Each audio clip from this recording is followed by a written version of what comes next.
ఎవరైనా సరే ఆరోగ్యంగా ఉండాలంటే శుభ్రత పాటించాలి. మరి శుభ్రత కావాలంటే ఎలిం ప్రొడక్ట్స్ వాడాలి.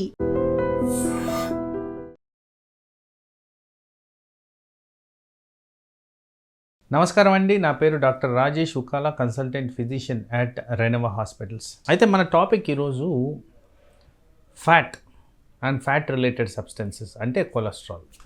సో ఈ మధ్యకాలంలో సోషల్ మీడియాలో చాలా అబ్నార్మల్గా డిస్కషన్స్ అనేవి జరుగుతున్నాయి. అవి ఏంటంటే ఈ కొలెస్ట్రాల్ ఎక్కువగా ఉండడం ఇదంతా త్రాషు, ఈ కొలెస్ట్రాల్కి సంబంధించి ఏ వ్యాధులు రావు అనే ఒక అపోహ క్రియేట్ అవుతూ కనిపిస్తుంది. వాస్తవానికి కొలెస్ట్రాల్ మెటబాలిజం, కొలెస్ట్రాల్ మీద ఉన్న ఏవైతే మనకి డిజీజెస్ ఉన్నాయో ఇవన్నీ చాలా ఇంపార్టెంట్. ఎందుకంటే నేను ఎప్పుడు చెప్తున్న విధంగానే డయాబెటీస్ అనేది చాలా ప్రాబ్లమాటిక్ ఏరియా మన దేశంలో. Highest number of population diabetes వల్ల ఎఫెక్ట్ అవుతున్నారు. అండ్ ఈ డయాబెటిక్ పాపులేషన్లో highest number of people heart సంబంధించిన వ్యాధులకు గురవుతున్నారు, పర్టికులర్గా హార్ట్ అటాక్. మరి ఇలా ఉన్నప్పుడు కొలెస్ట్రాల్ రోల్ చాలా ఇంపార్టెంట్. ఒక ఎస్టాబ్లిష్డ్ ఫ్యాక్ట్ ఏంటంటే ఈ రక్తనాళాల్లో ఈ బ్లాకేజ్ అనేది ఏర్పడేది ప్యూర్లీ కొలెస్ట్రాల్ ద్వారా. సో ఏదైతే మేము అక్యూట్ థ్రాంబస్, అక్యూట్ బ్లాకేజ్ అంటామో, బ్రెయిన్ కానీ హార్ట్లో కానీ జరిగే ప్రక్రియ, దానివల్ల వచ్చే పక్షవాతం, దానివల్ల వచ్చే heart attack usually related to high levels of abnormal cholesterol. మరి ఇక్కడ కొలెస్ట్రాల్ గురించి అంతా నెగిటివే కాదండి. కొలెస్ట్రాల్ మన బాడీలో చాలా అవసరమైన సబ్స్టెన్స్. ఈ వ్యాక్సీ సబ్స్టెన్స్ ఏదైతే ఉంటుందో దీని ద్వారా చాలా ఎంజైమ్స్ తయారవుతాయి, చాలా హార్మోన్స్, ఏదైతే హార్మోన్స్ గురించి మాట్లాడుతుంటామో ఇవి కూడా ఆ కొలెస్ట్రాల్లోంచే తయారవుతాయి. సో కొంత ఎక్స్టెంట్కి మనకి కొలెస్ట్రాల్ అవసరం. కానీ ఎవరికైతే రిస్క్ ఉన్నదో, రిస్క్ అంటే బ్లడ్ ప్రెషర్ ఉన్నవాళ్ళు అండ్ డయాబెటీస్ ఉన్న వాళ్ళలో కంపల్సరీ కొలెస్ట్రాల్ని రెగ్యులేటెడ్ ఫ్యాషన్లో చూడాల్సిన అవసరం ఉంది. ఫర్ ఎగ్జాంపుల్ కొలెస్ట్రాల్లో టోటల్ కొలెస్ట్రాల్ అనేది ఒక సబ్స్టెన్స్ ఉంటుంది.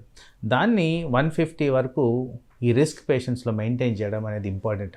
అలాగే LDL cholesterol, low density cholesterol అంటాం, ఇది కూడా అరౌండ్ 100 మెయింటైన్ చేయాల్సిన అవసరం ఉంటుంది.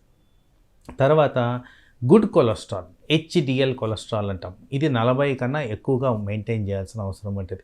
ఇవన్నీ ఇలా మెయింటైన్ చేస్తే బాడీలో ఇట్లాంటి అనర్థాలు జరగకుండా మనం కాపాడుకోవచ్చు. సో ఇక్కడ మనం రియలైజ్ కావాల్సింది ఏంటంటే అధికంగా ఉండద్దు, మరీ లోగా కూడా ఉండద్దు. Required amount of levels maintain చేస్తే మనకి ఏవైతే ఈ జీవక్రియలు ఉంటాయో బాడీలో ఇవన్నీ సమంగా జరుగుతూ హార్మోనల్ బ్యాలెన్స్ మెయింటైన్ చేయడం జరుగుతుంది. అయితే ఈ మధ్యకాలంలో ఆయిల్స్ గురించి బాగా డిబేట్ చేయడం జరుగుతుంది. ఇక్కడ ఏంటంటే ఈ రిఫైన్డ్ ఆయిల్స్ బ్యాడ్ అని తేల్చేశారు. తర్వాత గిర్నీ నుంచి వచ్చే ఆయిల్స్ బెటర్ అని కూడా చాలామంది వాడుతున్నారు. మరి వీటిల్లో వచ్చిన మేజర్ ఇష్యూ ఏంటంటే గీ. సో ఈ గీ మనం వాడొచ్చా వాడకూడదా అనేది తరచుగా క్లినికల్ ప్రాక్టీస్లో నేను గమనిస్తూ ఉన్నాను. సో ఇక్కడ ప్రతి ఒక్కరూ రియలైజ్ అవ్వాల్సింది ఏంటంటే మీ base line reference of cholesterol అనేది చూసుకోవాలి. మీ రెఫరెన్స్ ఆఫ్ కొలెస్ట్రాల్ నేను చెప్పిన విధంగా పారామీటర్స్ అడిక్వేట్గా మెయింటైన్ అయితే అక్కడ గీ అనేది మనకి ఉపయోగపడుతుంది. అధికంగా కొలెస్ట్రాల్ ఉన్నవాళ్ళు గీ కన్జ్యూమ్ చేయడం మంచిది కాదు. అది ఎంతవరకు అయినా మంచిది అయి ఉండొచ్చు, కానీ ఎక్స్ట్రా అమౌంట్ ఆఫ్ కొలెస్ట్రాల్ బాడీలో సర్క్యులేషన్లో ఉన్నప్పుడు, పర్టికులర్గా రిస్క్ ఉన్న వాళ్ళు, డయాబెటీస్, హైపర్ టెన్షన్, ఇదివరకు స్ట్రోక్ వచ్చిన వాళ్ళు, ఇదివరకు హార్ట్ అటాక్ వచ్చిన వాళ్ళు, వీళ్ళు డెఫినెట్గా ఆయిల్ రెగ్యులేషన్ అనేది పాటించాల్సిన అవసరం అయితే ఉంది. గీ మంచిది కదా అని చెప్పి ఎక్సెస్ అమౌంట్ కన్జ్యూమ్ చేయడం కూడా నాట్ రికమెండెడ్. సో ఎక్కడైతే అవసరమైందో అక్కడ ఆల్వేస్ చెక్ కొలెస్ట్రాల్ లెవెల్స్. మనం చెప్పిన విధంగా లెవెల్స్ మెయింటైన్ అవుతున్నాయా లేవా అనేది మనం గమనించుకోవాల్సిన అవసరం ఉంది. మీకు ఇంకా డౌట్ ఉన్న చోట మీ అడ్వైజర్ డాక్టర్ కానీ న్యూట్రిషన్ కానీ కలిసి నేను ఇంత తీసుకోవచ్చా. సో ఇక్కడ ఉన్న నెక్స్ట్ క్వశ్చన్ ఏంటంటే చాలామంది అడిగేది నేను ఎంత గీ తీసుకోవచ్చు అని. సో ఎంత గీ తీసుకోవడం కన్నా ముందు అసలు మీ కొలెస్ట్రాల్ లెవెల్స్ నార్మల్ ఉన్నాయా లేవా నిర్ధారించుకోవడం, తర్వాత మీకు వచ్చిన లెవెల్స్ బట్టి, మీరు వాడుతున్న ట్యాబ్లెట్స్ బట్టి మీరు గీ తీసుకోవచ్చా లేదా అనేది ఎక్స్పర్ట్ ద్వారా దాన్ని కన్ఫర్మ్ చేసుకోవడం మోస్ట్ ఇంపార్టెంట్. ఎస్, వాస్తవానికి రిఫైన్డ్ ఆయిల్స్ కన్నా ఇది బెటర్ ఆయిల్ కింద కన్సిడర్ చేయాలి. కానీ బాడీలో అధికంగా ఉన్నప్పుడు మాత్రం కంపల్సరీ మనము ఆ కొలెస్ట్రాల్ లెవెల్స్ని అధిగమించకుండా చూసుకోవడం అనేది ఇంపార్టెంట్.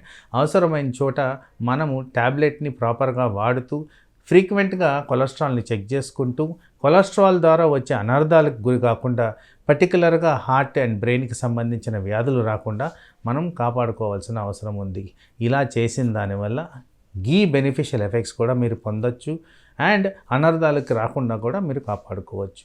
నమస్తే. Sir, one life lesson what medicine has taught you. Whatever you can do without expecting. But I really believe మన పాజిటివ్ యాటిట్యూడ్ ఉంటేనే మనం ఏదైనా సాధించగలం. గట్ని మనం కరెక్ట్గా డీల్ చేసినట్లయితే అది మనకి పాజిటివ్ హార్మోన్స్ని రిలీజ్ చేస్తుంది. షుగర్ వచ్చిన వాళ్ళ పరిస్థితి ఏంటి? పొట్ట దగ్గర పెరిగితే దాన్ని ఆండ్రాయిడ్ అంటారు, ఆండ్రాయిడ్ ఫోన్ కదా. అసలు థాట్స్ ఎందుకు వస్తాయి? బ్రెయిన్ డెడ్ అంటే దానికి ప్రపంచం అంతా కూడా కొన్ని నిర్దిష్టమైనటువంటి లక్షణాలు ఉన్నాయి. మానసికంగా ధైర్యంగా ఉంటే క్యాన్సర్ జయించవచ్చు. You are a doctor for a cause sir, అంతే. వాళ్ళకు వచ్చిన ఆదాయం కాకుండా ఫ్రీ సర్వీస్ ఎంతమందికో చేస్తారు.